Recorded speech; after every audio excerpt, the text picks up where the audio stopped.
Mesdames et messieurs, bonsoir. Merci de rejoindre le journal en français. Voici les titres. សម្ដេចអគ្គមហាសេនាបតីតេជោហ៊ុនសែន chef d'État par intérim a reçu le 18 septembre au palais du Sénat à Phnom Penh la présidente directrice générale de la Fondation Asie, Madame Laurel E. Miller. Lors de la rencontre de courtoisie, សម្ដេចតេជោហ៊ុនសែนa exprimé sa satisfaction quant au résultat du partenariat entre le Cambodge et la Fondation Asie depuis 1993 et a réaffirmé son soutien continu aux activités de la Fondation Asie au Cambodge. Il a aussi félicité cette dernière pour le 70e anniversaire de sa fondation. Dans le même temps, Samdech Techo Hun Sen a informé son hôte du processus de recherche de la paix, de reconstruction et de développement du Cambodge, notamment de la politique gagnant-gagnant, de la stratégie triangulaire, puis de la stratégie rectangulaire et de l'actuelle stratégie pentagonale du gouvernement royal pour le développement du pays. De son côté, Madame Laurel E. Miller a rappelé la coopération entre le Cambodge et la Fondation Asie dans les domaines de l'éducation et de l'économie, etc. Pour le Cambodge, a-t-elle affirmé, la mission de la Fondation Asie est de soutenir les domaines prioritaires fixés par le gouvernement royal qui sont les aspirations du pays et du peuple. Madame Miller a également exprimé son appréciation au leadership de Samdech Techo Hun Sen et à ses activités humanitaires. Le Cambodge et la Chine expriment la poursuite de leur coopération bilatérale en matière de la sécurité, d'application de la loi et de lutte contre la drogue.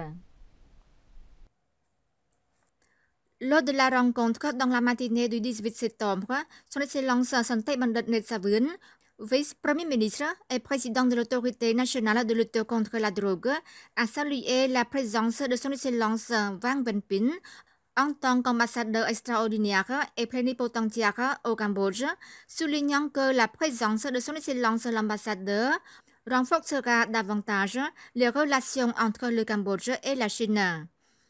Il a précisé que le Cambodge et la Chine entretiennent des relations traditionnelles, une coopération profonde et globale.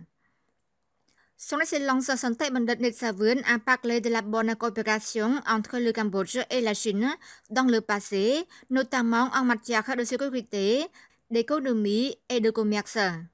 Son Excellence le vice-premier ministre Netsavuon a également remercié le gouvernement chinois pour sa contribution au développement du Cambodge jusqu'à présent.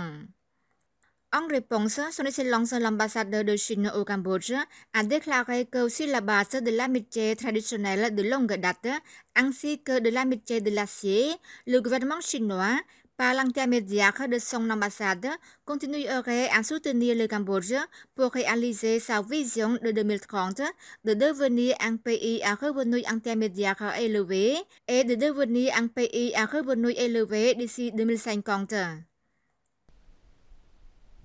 Son Excellence Datina, ministre de l'Agriculture, des Forêts et de la Pêche, a reçu le 18 septembre le représentant de la société Sela Pepper Company Limited. Lors de la rencontre, Son Excellence Datina, ministre de l'Agriculture, des Forêts et de la Pêche, a présenté le programme politique prioritaire du gouvernement royal dans le secteur agricole qui se concentre sur le maintien de l'équilibre des prix agricoles et la construction de communautés agricoles modernes capables d'aider à résoudre les défis des agriculteurs. En outre, le ministre a encouragé l'entreprise à se concentrer sur la bonne qualité et des normes élevées, à aider les agriculteurs dans la transformation et l'exportation vers le marché. Le ministre a poursuivi l'entreprise peut considérer de coopérer avec la communauté agricole moderne qui peut produire selon les besoins de l'entreprise de bonne qualité, disposer de suffisamment de ressources pour une production efficace et partager les bénéfices ensemble. En outre, Son Excellence le ministre a souligné que le secteur agricole a besoin de la participation du secteur privé pour promouvoir la mise en œuvre de l'agriculture contractuelle pour produire des produits agricoles de qualité et à haute valeur ajoutée. Pour les prêts à faible taux d'intérêt, le ministre a conseillé à l'entreprise de coopérer avec la Société de garantie de crédit du Cambodge afin de pouvoir travailler avec les banques compétentes pour accorder des prêts en traversant une évaluation claire ainsi que la possibilité de rembourser de retour. Le Cambodge est prêt à quitter la liste des pays les moins avancés d'ici 2029. C'est ce qu'a déclaré son Excellence Ben Trachai, ministre du Plan, au cours de l'entretien avec les dirigeants et les fonctionnaires du département du Plan de Pailen. S'exprimant lors de la rencontre, son Excellence Ben Trachai, ministre du Plan, a partagé son point de vue sur la vision du Cambodge de devenir un pays à revenu intermédiaire élevé d'ici 2030 et un pays à revenu élevé d'ici 2050. Le ministre a informé du changement de l'année comptable nationale en 2014 que le ministère du Plan a finalisé en juillet dernier et se prépare au changement de la nouvelle année comptable nationale 2024 dans un prochain avenir. Le ministre du Plan a partagé quelques perspectives sur la réalisation de la vision du Cambodge 2050, notamment 1. L'objectif de 2050, non seulement pour des revenus élevés, mais aussi pour une répartition équitable des fruits économiques. 2. Devenir un pays avec une économie résistante à la crise. 3. Se préparer pour éviter de tomber dans un pays avec un grand nombre de personnes âgées. Et 4. Maintenir la souveraineté et l'intégrité territoriale. À cette occasion, son Excellence le ministre a salué et apprécié les efforts des dirigeants et des fonctionnaires du département provincial du Plan de Pailen qui ont accompli leurs fonctions de manière responsable et ont obtenu le progrès.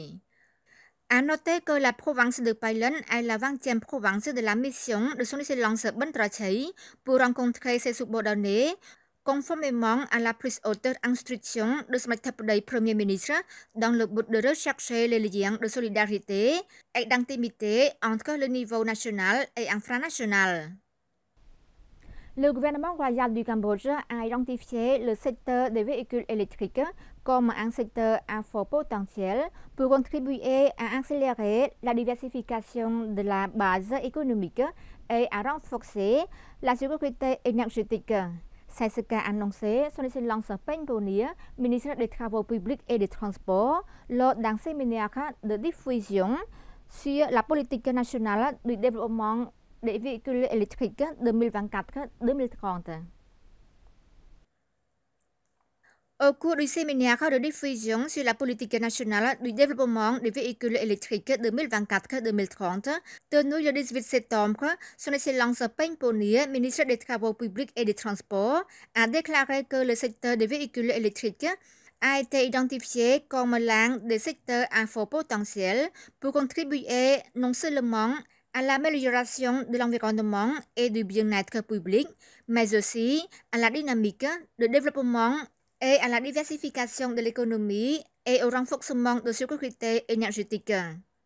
Selon le ministre, le Cambodge connaît une forte augmentation dans l'utilisation des véhicules électriques, avec un total de 3676 unités de voitures électriques, de scooters électriques et de véhicules électriques à 3 roues en août dernier, contre 2968 unités en juin. Le nombre de véhicules électriques au Cambodge reste faible par rapport au nombre total de véhicules immatriculés dans le pays. Actuellement, plus de 7 millions de véhicules sont immatriculés, dont 85% sont des motos, 10% sont des voitures et le reste sont des véhicules de transport. Dans le cadre de la politique nationale de développement des véhicules électriques 2024-2030, le gouvernement royal du Cambodge vise à accroître le nombre de véhicules électriques dans son inventaire à 30 000 d'ici 2030. C'est la fin de notre journal. Merci pour votre fidélité. Pour l'info demain, vous retrouverez Chamran Susday. Excellente soirée sur TVK.